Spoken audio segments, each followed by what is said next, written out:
Hey, hello. It is the Go Birds podcast. I almost don't remember what it's like to do a pod after a loss, and this a absolute brutal loss. And after having to do post game on WIP last night, after the freaking Phillies blew a 3-0 lead in the sixth inning, Elliott 17-3 in the fourth quarter. Look, so much blame to go around. This is not a lot of people to be angry at. Obviously, it's not a season over loss. They're 4-1 and all that, and they've been good, and we'll get into it. But just like in and of itself, in a one day, today was inexcusable. Like that is an inexcusable game to blow. They were lethargic in the second half offensively. The defense couldn't get the stops at the end when it mattered after getting so many stops early. And the undisciplined play. I mean, the Zach Bond thing, which wasn't the worst you'll ever see, but like he didn't have to do it. Like it was, it just, I'm bummed, man. This sucks. There's a crack. Look, we've had a lot of winning with this team. Like I'm not, despondent, but this is coupled with last night, Elliott, and I'm tired, and I know I'm gonna go in tomorrow and talk to a lot of upset people. This was a bummer. How you doing, pal? Hey, the Union won the Supporters Shield. Don't forget about that. Big. I tweeted, dude. I literally tweeted all time bad or bummer Philadelphia sports weekend, and I know the people. I'm not even gonna look. I know people. Yeah. Well, don't worry. I don't think anyone's gonna tweet you back that. No, I'm kidding. I'm kidding. I'm kidding. All right. I'm not trying to rip them. It's just I know. I'm kidding. So, all right. To your point, it's weird to talk about a loss. It's been a long time. Yeah, man. I'm just gonna just say what I feel. Like they're just not playing that good this year. Like let's just full out call it what it is. Like they're 4-1, that matters. They're 0-1 since preseason ended. If you want to do the first 4 months of the season thing, like they're just not an impressive team to watch. It's impressive to watch them. It's impressive to watch them win. Like they win for sure. But every time we end this pod, every time we do this pod, it's never, there we go. They're putting it together. And for what it's worth, I don't think they're getting better as the season goes on. I thought the first half, the passing offense looked good. We'll talk about that. But ultimately, this is a sloppy team. And I have to put it on Nick. Nick's whole thing is attention to detail. Don't beat yourself into things you can't control. And how did they lose today? Dumb penalty by Zach Bond. Totally. They are, I think, top of the league in personal fouls. I'm not sure, obviously, the games are going on as we do this, but they're certainly near the top of the league. So if everybody that's like, it's a soft call, guess what? When you're number one in the league at something, the refs are going to look at you for it. The pre-snap motion penalty, just completely within their control. Just sloppy stuff. Illegal man down the field by Tyler Steen. Sloppy stuff. Like, I know there's a lot of complaining about the refs on here. I'm not going to do the whole refs cost him thing. If you want to say the Goddard play at the end was close, maybe, sure. But it should have never, ever been in that position. And if there's one thing other than winning, which again, matters, and they're still going to probably win the division. All those things are still true. But man, they just don't look like a good football team. For as much good talent as they have, they just don't look like a good football team whenever they play. Nick has had 5 weeks to put this thing together. Nick's had 5 weeks plus training camp in the whole offseason to make this look like a better product than it is. And, people bring up Kevin Patullo. It's on him. My thing with the coaching isn't so much schematic because we've had this debate for a month, right? Mm-hmm. My thing with the coaching is this is on him. They should look better than this. They should, they won the game, but honestly, even if they didn't win this game, and let's say, they block a field goal at the end and return it for a touchdown, or they do go right down the field and score. That would have been impressive, and maybe it changes how you feel a little. Doesn't really change how I would have felt. They're just sloppy, man. They beat themselves. It's super disappointing to watch for a team that I know that Nick stresses the right things, and ultimately, I get that it does fall on the players for sure, but they're not playing to their potential, and Nick's job is to get the best out of this roster. And through 5 games, he's not getting the best out of this roster. Yeah, all those unforced errors you mentioned, the Saquon offensive formation penalty, the Steam penalty, the obviously the Zach Bond one, all these things that were unforced errors that are, again, to your point, I am right there with you. Obviously, players hold some blame in all things, but in a general sense, that is on Nick Sirianni. We've always given him credit for how good his teams are at those things and how good he's been at cleaning those things up.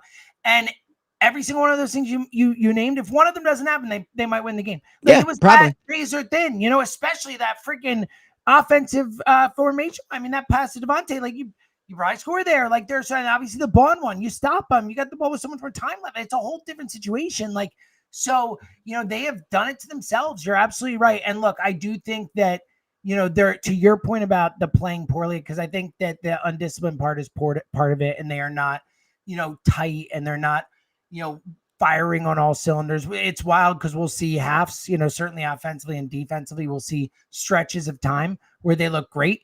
Obviously the first half today, the offense looked solid, if not, good. I thought it was the best Week. pass. I thought it's the best the passing offense they were looked in throwing, the at first least half. certainly with the wide receivers, and Saquon looked better today and all that. And the defense had that stretch. And then it's like they can't sustain anything. There's no consistency within games with this team. And they have a lot of reps. They win games. They play tight. Today they couldn't pull it out. They even had a chance. I watched the replay like 6 times. Like it was there, man. It was so close. It was in Devontae and AJ's hands right there. But to your point, I agree. They have not looked like the best team in football or whatever, you want to say of one of the best. Now, to be fair, I do think that, I don't think they have had a tough schedule, and I don't think they have. I don't think there are a lot of teams that look super awesome right now. I agree with that. Yeah. 4-0, and they've almost the Saints were with them, all that. But I agree with you to the standard thing. Let's do the Jalen thing. Let's do the AJ thing that you did. Like it's not there. I'm with you. And look, again, it's still, there's a lot of season left, and I'm not doing the preseason thing. I'm just saying they have a lot of time. No, for sure. Yeah. We've seen the flashes of what the talent and what it can do and all that. But I'm with you. And I do think, I think there are things right now, 5 weeks in, that you could say outside of the discipline and stuff that are concerning. Like the offensive line is concerning. The injuries and play there. Mailata, he talked about it, how tough it is for him this year physically. Dickerson goes out of this game, didn't look great. He's been struggling. There's been no cohesion. Lane missed a couple games. It does feel like that heartbeat of the team, that thing that, and it's really right when you were like, I'll never doubt him again. I know, it's funny. Apart. Yeah, of course. That's generally how it works for me. But like, I think that there are things like that you can point to that are legitimately concerning. But I also think you can point to some of the other stuff and say they can fix that up. I just don't know if they will, Yeah, so I have a bunch of things to say. I'll start with first, like, I remember Nick after the Tampa game. I don't remember the exact analogy because I'm bad at analogies, but he did say it was something like, look, if you keep touching the stove, sooner or later you're gonna learn you get burned. And like I thought that my takeaway from that for him was that, the players are gonna have to learn it themselves, like if it keeps burning them. Well, guess what, Nick? Like if you're a parent and your kid keeps burning their hand on the stove, sooner or later it's on you. Like I get it. Oh yeah, buddy. Like I get it. Trust me. Zoe, the players get the hell away from the stove. Exactly. Yeah. Or like guess what? Remember Sooner or when later you burn yourself, that hurt, right? Yeah. Or sooner or later, guess what, Zoe? And Zoe would obviously never do this because she's an angel sent from heaven. But like sooner or later, guess what, Zoe? You're not allowed in the kitchen. If you're gonna have personal fouls and you're gonna make dumb mistakes, and clearly you're not gonna bench Zach Bond. Zach Bond it's an uncharacteristic thing for him, right? No. But didn't Jalen Carter have a personal foul today? He had another personal foul today, right? I've won it every game at home. Are you kidding? It's crazy. So like, I get you're not going to bench these guys, but sooner or later, Nick has to do something. And I hate to keep coming back to the Jalen Carter spitting thing, but like, I think it's still a set the tone for, I don't know 100% what they did internally, but they certainly didn't bench him. Like I saw the next game he played. So yes, the players have to be better. Full stop. The players have to be better. But like Nick, like you get what you allow, and obviously they're allowing it because it's not like, have you seen one substantive change from all these personal fouls they've done? There's not been anything. So like that's on Nick. The second thing I would say is this, to your point, and I think it's good to have me and you on here because I'll lean towards more like this is bad because I've been more in that camp. And you're right. Like, look, it's not the preseason. I'm not saying you're saying the excuse, but you are right. Like they're 4-1, and I said on the pregame show they really don't have to play their best football like in the month of December and January, like full stop. They like that played great in their 4-1. Exactly, right? Yeah. But the analogy I made, like good. I'm sorry. The analogy I used during the week was they like people have been acting like they're on thin ice. They're actually like on a very thick piece of ice. But this was the first week where it really feels to me like the ice is cracking. Like I told you earlier in the week with the pod, like the vibes are not good down there. And to come out and lose this game, I often think players just say it, but I think this is the truest thing. They are lucky that they play on Thursday. Like to get this thing behind them. And look, the Giants have been playing better. Did they win today? I saw like bits and pieces, but no, they lost. All right, never mind then. They're not playing better. But like they should win that game, right? But if if they have personal fouls and all that, then they're not going to. Now, here's the other thing I was going to say. I am like, I'm so sick of this Jalen and AJ thing. So today they have that play where it's a big play down the field, right? And you probably know more about the play because you get to watch the broadcast. I'm just, but to me it looks like Jalen drops back, he double clutches it, and then decides to throw the ball to AJ. AJ is going down the field. He's running. It looks like he stops and pulls up, and because of that, it's a short thing. That's exactly what they said Okay, on the broadcast and what we saw. it's a miscommunication, like whatever, right? And people will go, AJ pulled up. Well, AJ probably also thought, wow, the ball really was in their hand. I'm seeing the replay of that Hail Mary. AJ Right? Right. AJ probably thought if the ball wasn't out by that point, it wasn't coming, and that's probably why he slowed up. If I had to guess what the reasoning was there, but honestly, the play is what it is. Like it cost him. It's a big play. You know what really bothers me and would be like straight up livid about if I was Nick Sirianni? I watched Jalen and AJ the entire time after that drive. I didn't see them talk to each other one time. I didn't see Jalen go over to AJ. I didn't see AJ go over to Jalen. And here's the deal.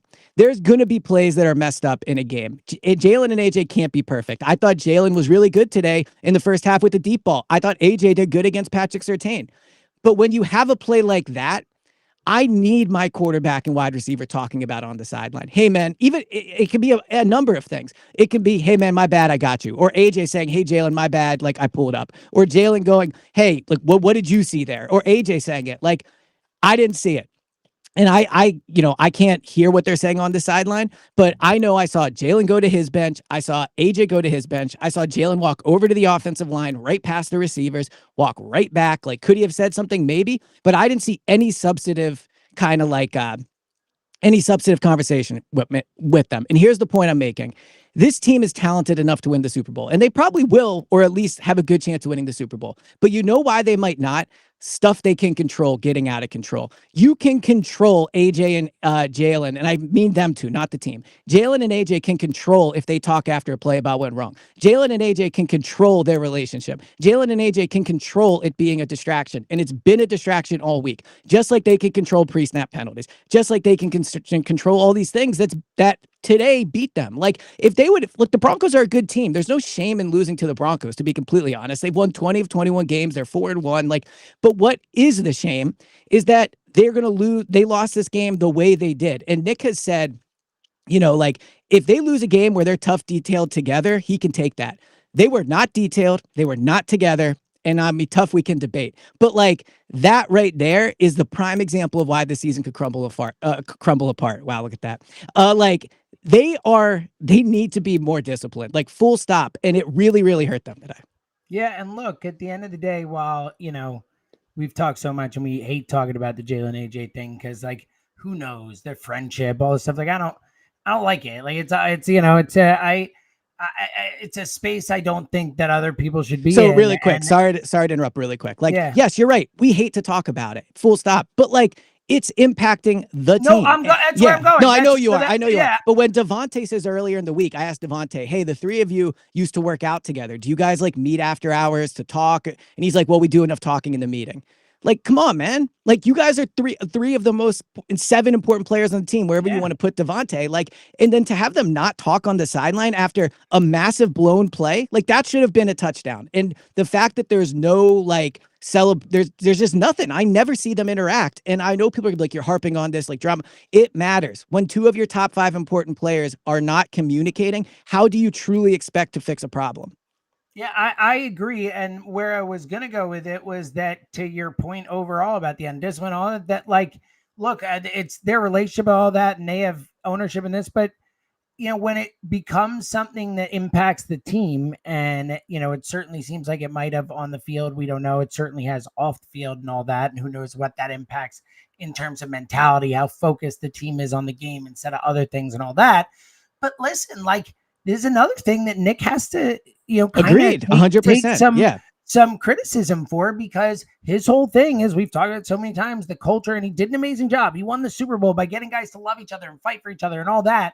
But you've got 3 dudes, and particularly the AJ Jalen thing, who, those guys are both making a ton of money to play for the Eagles to try and win. And there's an issue. You need to like find a way to have them coexist or whatever you have to do, So I'm with you. And look, another thing that I think, I think we're seeing yet again, and we saw it after 2017 and we saw it after 2022. And I really chalked it up in 2022, 2017, older team, 2022 Yeah. to, the loss. But man, I think that the Super Bowl thing, it's tough. It's tough to go to the Yeah, Super for Bowl. And we're sure. seeing the wear and tear. We're seeing the injuries. We're seeing, Mailata and all those guys. And now we're seeing, it's turning it around and going back after it again. It really makes you, and maybe because we had the Chiefs and Patriots not that far apart and all that, that we almost kind of forget, like, it doesn't happen often. It's hard. It's really hard to go Well, back to and back. yeah, no, I agree. And like, so the running game, right? I thought Saquon, I know he had the touchdown. Like he had that touchdown.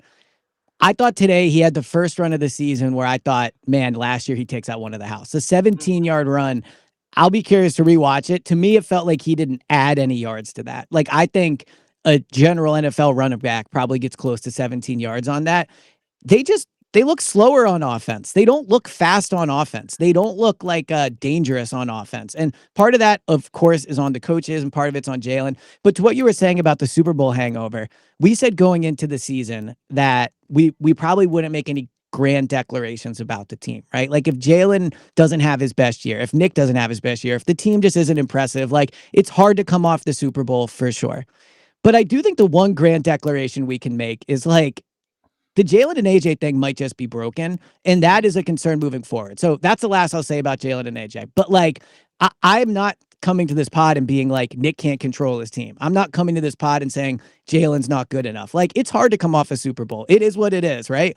But they just look so bad, man. Like, I know they're winning, but they just don't look impressive. And we all see it. We all see it. You can say the record, not you personally, but like people can say the record all they want. We watch it. We know it's just not impressive to watch. And I said last week, I'll pick them to win most weeks. I'll probably pick them to beat the Giants. I still think they're probably going to win 12, 13 games, but like, it's not like they're not playing to their potential. And that falls on Nick. It falls on Jalen and, the guys that are the leaders of the team.